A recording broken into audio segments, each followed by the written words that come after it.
నమస్కారం అండి. పొద్దున్నే తెలిసిన వార్త అబద్ధమైతే బాగుండు అనిపించింది. మా తెలుగు తెరకు పెద్ద దిక్కున ఒక భీష్మాచార్యుడిలాగా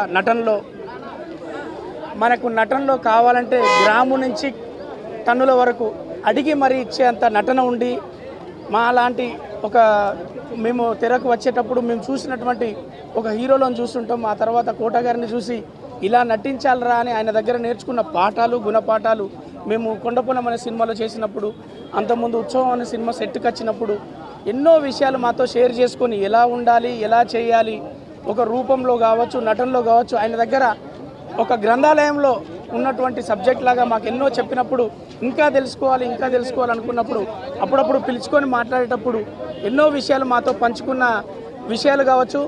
మా జీవితంలో అవన్నీ పనికొస్తూ ఉంటాయి. కానీ ఈ వార్త అబద్ధమైతే బాగుండు, మా గురువుగారు బతికే ఉంటే బాగుండు అనిపించి మనందరికీ అలా వీడుకోలు చెప్పి ఆయన శివైక్యం అయ్యడం జరిగింది. ఆయన లేని లోటు తెరకు బాగా తెలుస్తుంది. ఏ కాలమైనా ఆయన నటించినప్పటి నుంచి ఇప్పటి వరకు తెలుగువారి కోసం, తెలుగువారిని ప్రోత్సహించడానికి ఆయన వంతు కృషి చేశాడు. మేము ఎప్పుడు ఆయనకు రుణపడి ఉంటాం. గురువుగారు ఎక్కడున్నా అతని ఆత్మకు శాంతి కలగాలని మనందరి తరఫున నేను కోరుకుంటూ మీరు వచ్చారు.